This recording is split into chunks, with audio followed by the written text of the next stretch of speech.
యేసుక్రీస్తు నీ ఆలోచనకర్త అయితే నీ కార్యములన్నీ ఆశ్చర్యంగా అద్భుతంగా జరుగుతాయి. అందువలన నీకు ఆనందం కలుగుతుంది. ఎందుకంటే ఆయన పేరే ఆశ్చర్యకరుడు, ఆలోచనకర్త. కానా అనే ఊరిలో పెళ్లి జరుగుతుండగా ఆ కార్యము విందు ప్రధాని ఆలోచన ప్రకారం జరగడం వలన ఆ పెళ్లిలో కొరత ఏర్పడింది. కొరత వలన పెళ్లిలో కలవరాలు ప్రారంభమైనాయి. కలవరాల వలన ఆనందంగా ఉండవలసిన పెళ్లి అంట ఆందోళన మొదలైంది. అప్పుడు వారు యేసుక్రీస్తు చెప్పిన ఆలోచన ప్రకారం వారు చేయడం వలన ఆందోళన పోయి ఆనందం మొదలైంది. కొరత తీరింది.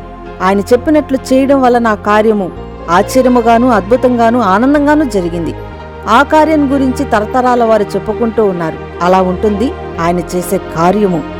కనుక నీవు చేసే ప్రతి కార్యము అద్భుతంగా జరగాలంటే యేసుక్రీస్తు యొక్క ఆలోచన ప్రకారం చేసి చూడు. నీ ఎడలో కూడా అద్భుతం జరుగుతుంది.